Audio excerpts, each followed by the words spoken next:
Well, thank you all so much for coming out. Again, thanks, Veronica, for opening your doors to us. I hope you all get a treat here before you leave this morning. It'll be right around lunchtime by the time we're done. I want to say where's Emma? Where's Emma? Emma's been very helpful. Thank you, Emma. That's right. And Nick and Samuel have been great volunteers. There you are. Are you Nick or Samuel? Okay. There's Nick. Hey, nice to see you. Buy a t-shirt from Nick. What's that? Buy a t-shirt. Buy a t-shirt. Yes. It's great to be back in Iowa.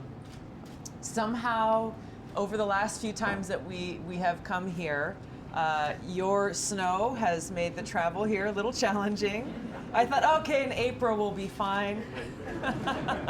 We flew from LA, layover in Chicago. Yes, was it yesterday? It's the day before. We left the day before yesterday. When we couldn't take off from LA because there was a big snowstorm in Chicago.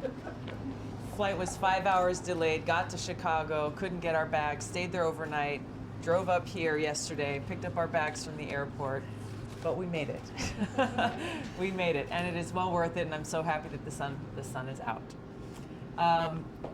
You know, coming and being able to hang out with people like you and gatherings like this give me a lot of hope and gives me inspiration. You know, there are so many challenges that we face. I feel like every day when I open Twitter or turn on the news or scroll the headlines,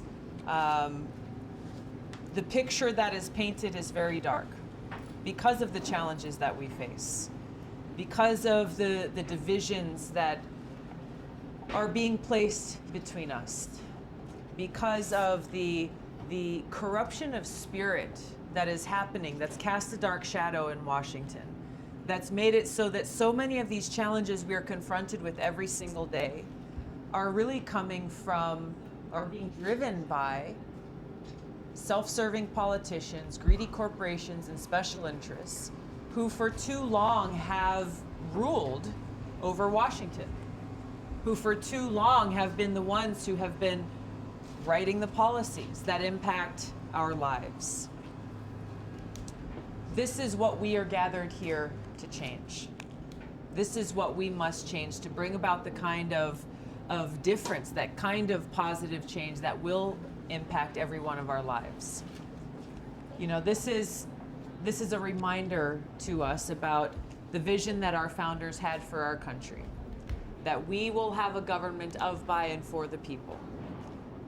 And as we are reminded of these words that I think sometimes too often we take for granted, you know, we hear them and we repeat them ever since we were kids, but when we actually look at the government that we have today, unfortunately we see that this is not what we have. This is not the government that is serving us today.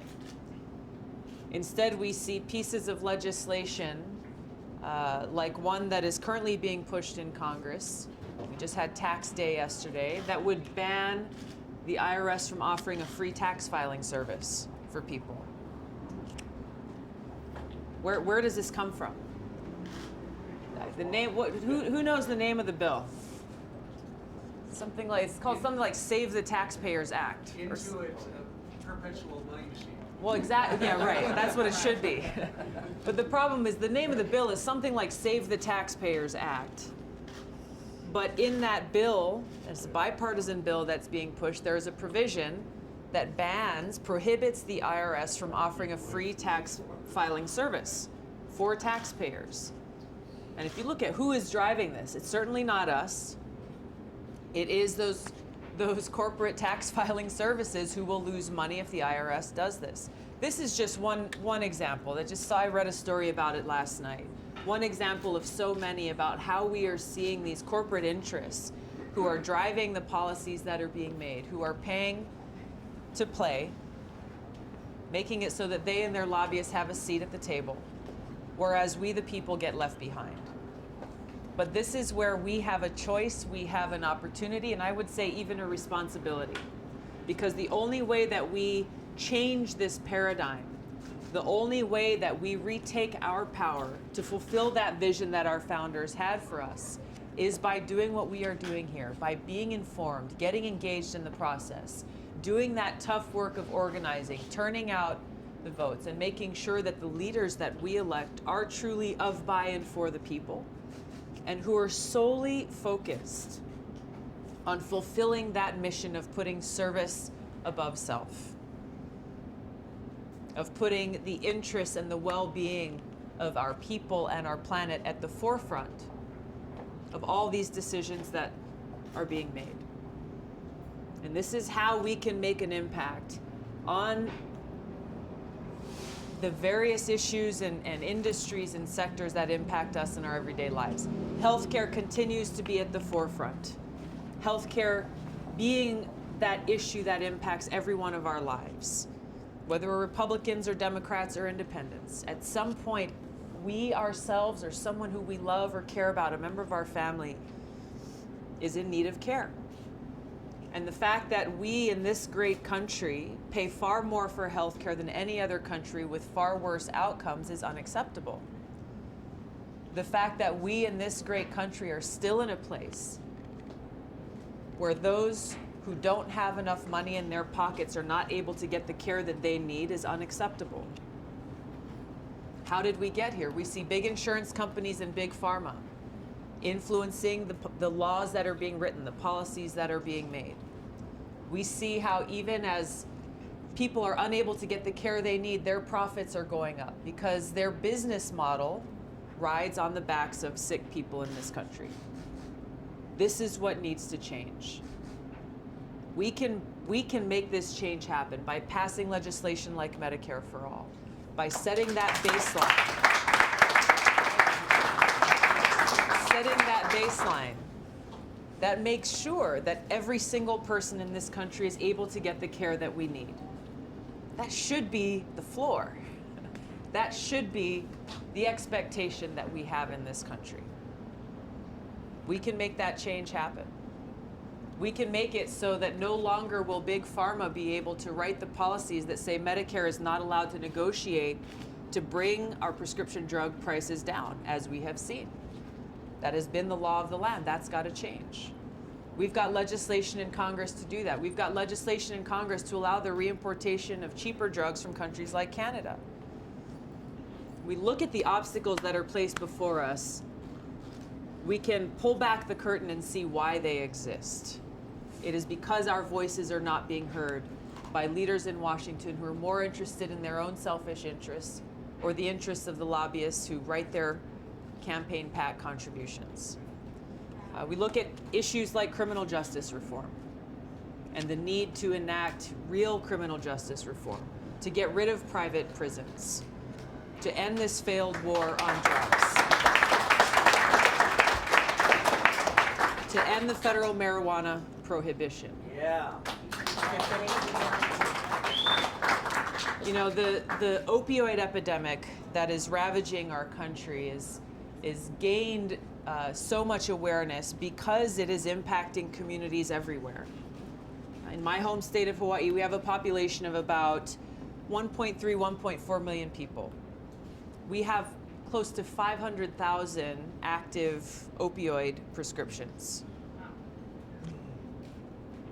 And we're not even the worst affected amongst all the states in this country. And so when we talk about ending the federal marijuana prohibition, this is an issue that's directly connected to the opioid crisis that we're facing and why this is such an urgent action that we need to take, because in states that have legalized either medical marijuana or adult use marijuana, there has been a direct correlation. There's been a direct connection in the reduction of those who are addicted to opioids as well as opioid-related deaths. We look at issues like our climate crisis and the impact on our water and on our air and our environment. Why is it that those in Washington are not more aggressively putting forward plans and executing those plans to protect our environment when we have people in places like Flint, Michigan, who are still being poisoned by their water? I I was there not too long ago, and Flint's not in the headlines anymore, but there are still families there who cannot bathe in their own homes because their water is poisonous. Yes, they're still drinking water out of bottles or filtered water, but we're talking about taking a shower. A woman came who I met with who showed me, and she talked about the sores that she has on her body and where she has to go to try to bathe and know that she's not going to continue to be poisoned. There are so many things that we need to do. Deal with the high cost of education. Deal with the fact that we still have billions of dollars every year going to fossil fuel companies and tax subsidies, while we are not making the kinds of investments that we need to in renewable energy, in a green economy, in sustainable agriculture, in protecting our environment, dealing with the crumbling infrastructure that we have in this country. There is a long laundry list of issues that are impacting every single one of us in our lives in every community across this country. We have to change the paradigm of power that exists to one that puts the well-being of our people and our planet first, and shift the priorities in this country that take the limited resources that we have, the taxpayer dollars that we are giving to our government, and make sure that those dollars are meeting the needs of our people, meeting the needs of our families and our communities. Because right now they're not. Right now they are not. That's why I want to talk about the issue that is central to the rest of these issues, and that is the cost of war.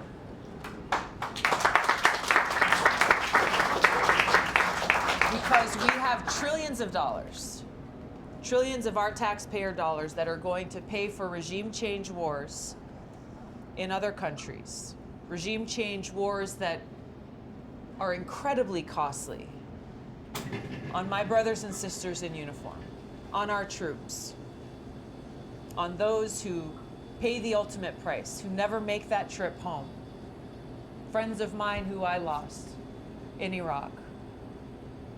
It is incredibly costly on those who do make it home but are dealing with injuries and wounds that are both seen and unseen. Veterans who survive the rigors of combat are able to make that trip home but then lose that battle here at home and take their own lives. We talk about the cost of war. This is who we are talking about. We talk about the cost of war. We're talking about the countless lives lost of the people in the countries where we wage these wars, the devastation and the destruction that is caused. As we talk about the cost of war, we are also talking about the fact that every single one of us is very quietly paying the price for these wars in all the ways that we just talked about. So as we have politicians in Washington who will tell us that there's just not enough money to make sure that you have clean water to drink. There's just not enough money to make sure that we have clean air to breathe. Not enough money to address this climate crisis we are facing, to make sure that we have a future, a safe future for our kids and for generations to come. Not enough money to invest in infrastructure. Not enough money for education. Not enough money for healthcare. But somehow there is always enough money to continue to wage these regime change wars that are counterproductive to our interests as the American people. They are counterproductive to our national security, making us less safe, strengthening terrorist groups like ISIS and Al-Qaeda in the Middle East. And they are counterproductive for the people in these countries where we wage these wars.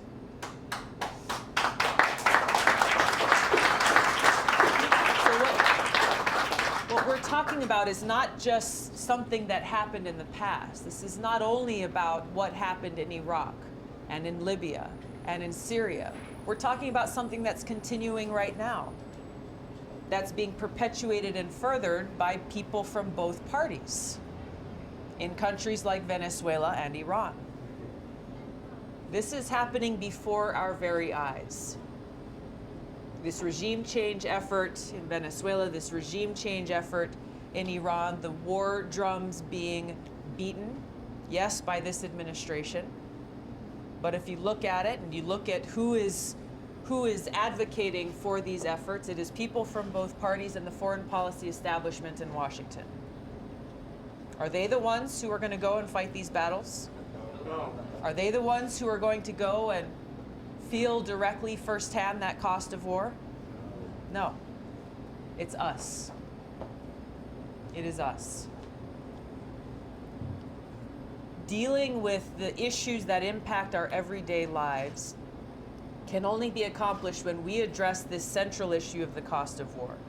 So we talk about regime change wars, these things that we've become most familiar with because of how many years, for many of us, it's been the majority of our lives.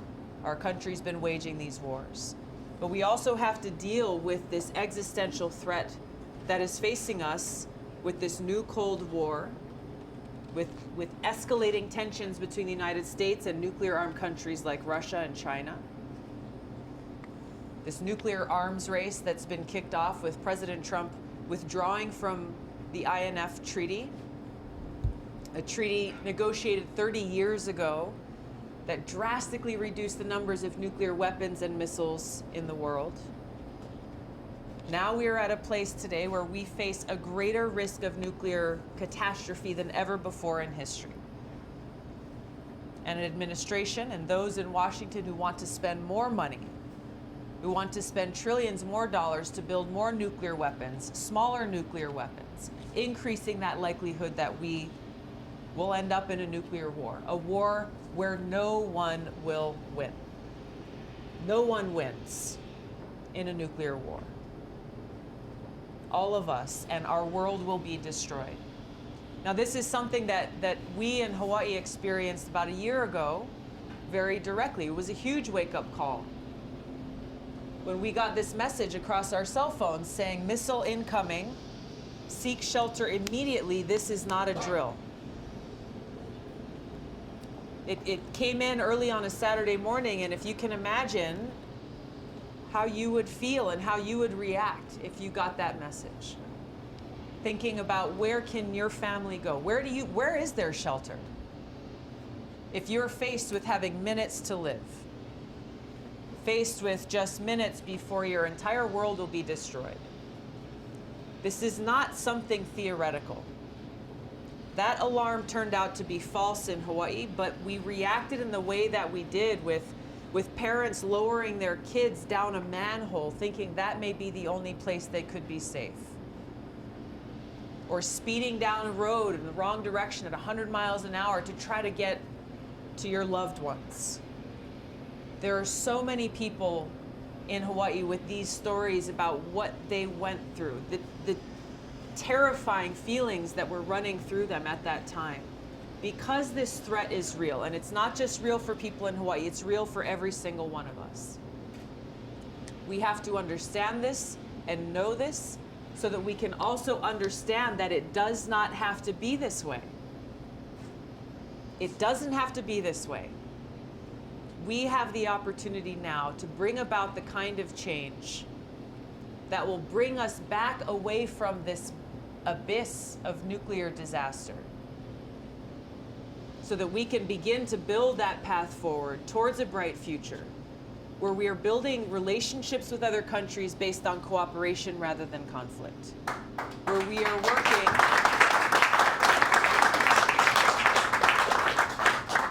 are working towards getting rid of nuclear weapons rather than spending more of our money to build more. This is why I'm running for president, because I don't want any one of you or your loved ones or your families or friends to have to go through what we went through in Hawaii. I'm running for president to bring about an end to regime change wars, to work to end this new Cold War and nuclear arms race, and to take this peace dividend that we will create by taking the trillions of dollars we're spending on these wars and weapons and investing them into serving the needs of our people, serving the needs of our communities.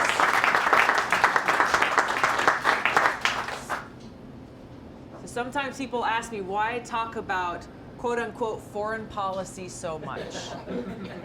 Why talk about the cost of war so much when there are so many issues that we are dealing with in our everyday lives? It is because unless we address this cost of war, unless we shift the priorities in this country, we will not have what we need to meet those needs that we have. We will not have the resources to invest in the kind of future and today that we need to see. That's the leadership that I'm offering to you, to serve you as your president and commander-in-chief, to every single day put people ahead of profits, to put people ahead of politics, and to bring this country together to fulfill that vision that our founders had for us. To fulfill that vision where we truly have a government of, by, and for the people. To bring those values of service above self to the White House. To restore respect, integrity, and honor into the presidency so that our White House will be that beacon of hope and opportunity and justice and equality for all people. Thank you very much.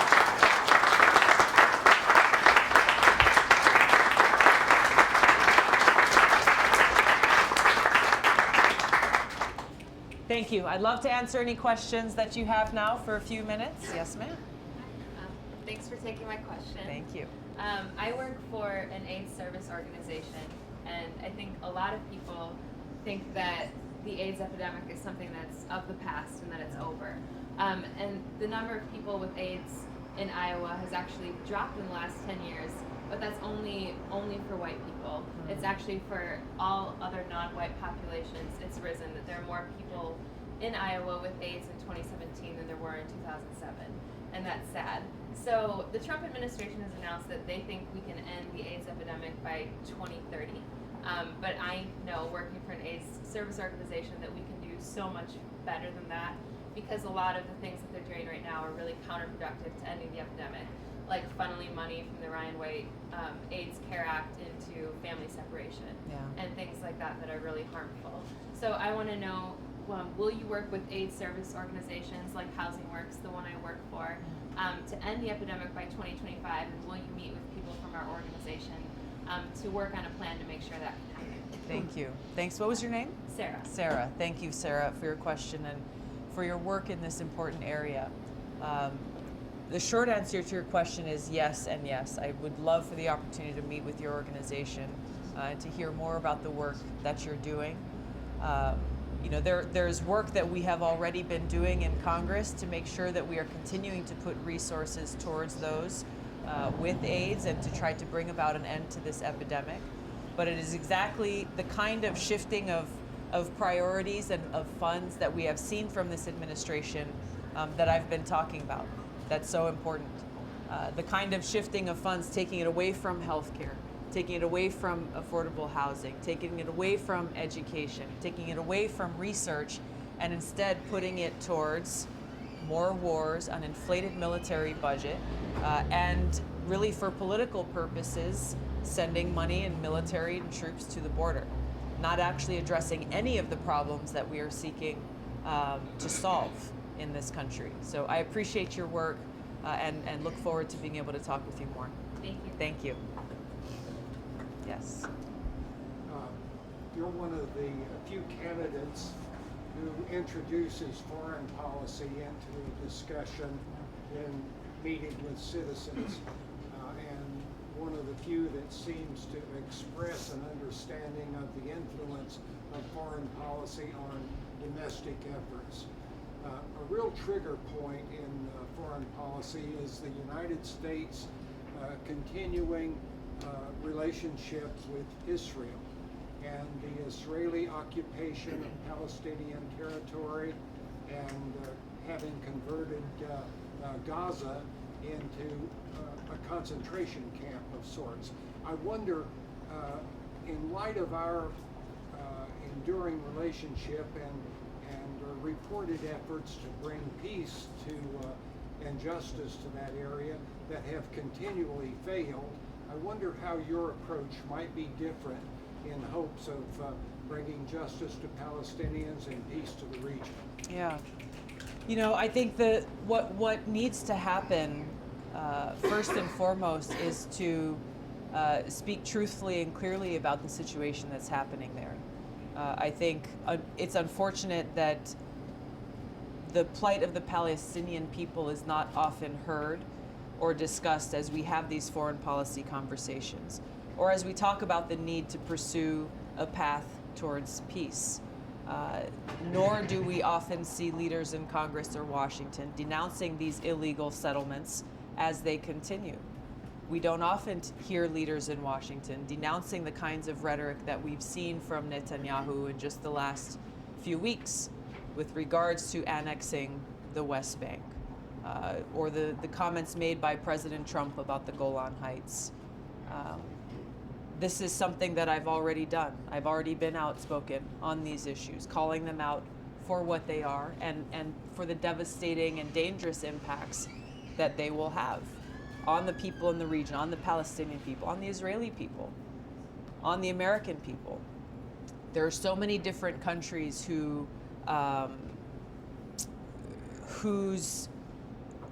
tensions and the relationship with will be worsened, will continually be worsened by the kinds of actions and rhetoric that we've seen being used, both of late as well as long-standing. So that's, I think, the most important thing, is being able to speak truthfully and to speak out about what's happening there, and to speak out against those actions that take us farther away from those prospects of peace. And that, to me, is the role that we need to play in this country as the United States, to speak out for and to try to see how we can help shape those conditions to make peace a reality. I'm not naive to how complex a challenge that is and how difficult that is, and ultimately that is something that's going to have to take place and be built by the Palestinian and the Israeli people. But the actions of our leaders as of late have been detrimental towards helping to move that process forward. Thank you.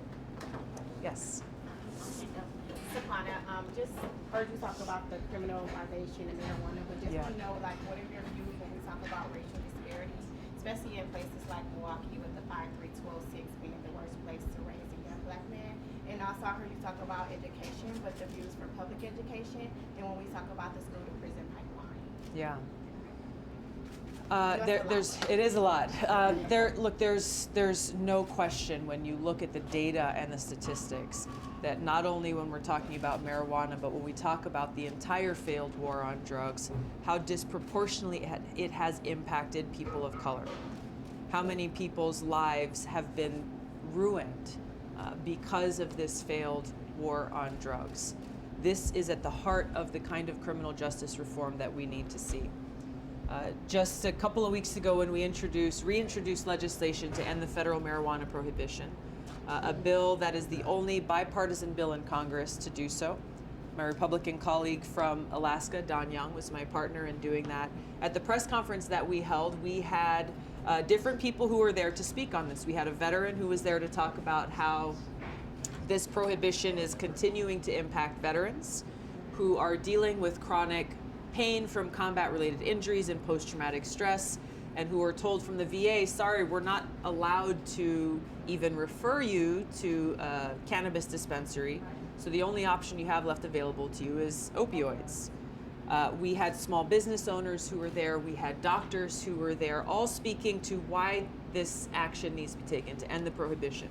But we also had a young man named Harry from Virginia, African-American guy, who was in college several years ago studying computer science, setting himself up for success in his own life. Long story short, he was arrested for cannabis possession. He was given 2 mandatory minimum 5-year sentences. Pulled out of college, thrown into prison for 10 years. No ifs, ands, or buts, no appeals, no nothing. 2 mandatory back-to-back sentences of 5 years each. And he talked about how his cellmate was someone who shot somebody in the chest and killed them. And he got out of prison before Harry did. So Harry, you know, he's not an activist. He's not he literally was there because someone called him and said, hey, we need to hear your story. because his story is a reflection of so many other people's stories in this country that are not being heard. And it is because of this criminal justice system that is so broken that is impacting people like him all across the country. Education and our need to invest in education plays a huge role in being able to provide those tools and that environment early on to break this cycle that we have seen impacting people in this country. That's why the cuts that Sarah was talking about, the cuts that we are seeing across the board in everything except the defense budget, will not only impact us today, but will have huge ramifications for generations to come. So this is something that we need to address on all fronts to break this cycle and to make sure that we are empowering everyone and make sure that these systems are working for us. Thank you. Last question. Okay. Well, my question, is about your support for Medicare for All. So I'm a small business owner. I pay an enormous amount out of, as an individual on an individual policy. My friends are also entrepreneurs working in startups. But then we hear from folks who don't want to lose their private insurance. There's a lot of fear tactics around Medicare for All. So how are those going to be addressed, and how can we ensure that, now that there's no penalty for not buying health insurance, how can we ensure that my friends can get can access affordable health insurance? The fear tactics that you're talking about, I think, are important to address and to recognize that those who are opposed to Medicare for All, yes, they are putting fear tactics out there that are stoking, I think, a fear that is founded, where people are afraid of the unknown, afraid of uncertainty, where you live your whole life with this one system, and then all of a sudden, we're going to turn it upside down. So that's where so much of the work that we have to do comes in providing people with information and education to let them know that really what we're talking about is you're going to be able to continue to see your own doctor. You're going to be able to continue to get the same kind of care that you're getting. You're just going to be able to pay less for it. Because when we look at how much money goes towards the administrative costs of these insurance companies, we look to our ability to be able to bring down the cost of prescription drugs, we're actually talking about bringing down the overall cost of healthcare. And so what that difference will mean is right now we're paying out of pocket, whether it's individuals or a small business owner, we're paying out of pocket to these insurance companies, a huge amount of money in many cases. The difference is we're going to be paying a little bit less to a different place, but we're still going to be able to get that care. Another thing I think that's important to recognize is Medicare as we know it today would not be the same Medicare that we would like to see passed in the Medicare for All bill. It'll be expanded to include a lot of those services that are not covered right now. If you look at every other country in the world that has some form of universal health care or single payer, every one of them has some form of a private insurance component for those who want it. And I think that's the direction that we need to go in this country. Make sure we have that baseline level of quality care for every single person in this country. And if there are other areas or another space for those who choose to go out and purchase their own private insurance, then that's fine. But I think this will help bring down so much of the burden that is disproportionately carried by small business owners like yourselves. And that will actually help. It'll help entrepreneurs and innovators and creators who simply can't afford the current burden of this high cost of health insurance. Thank you. Thank you so much, everybody. It's so nice to meet you. Aloha.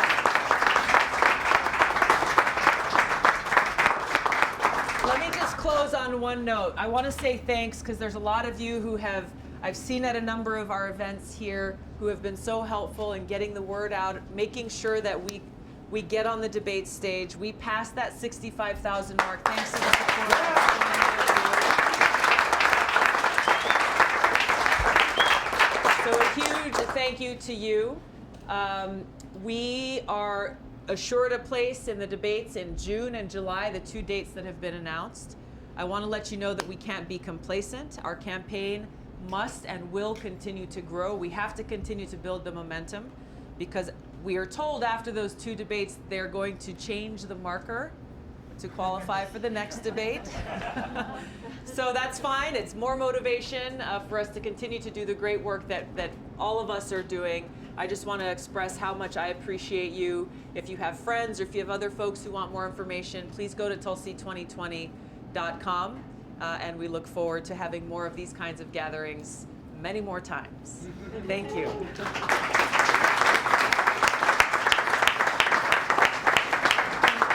Let's get a picture of you and Emma if you want.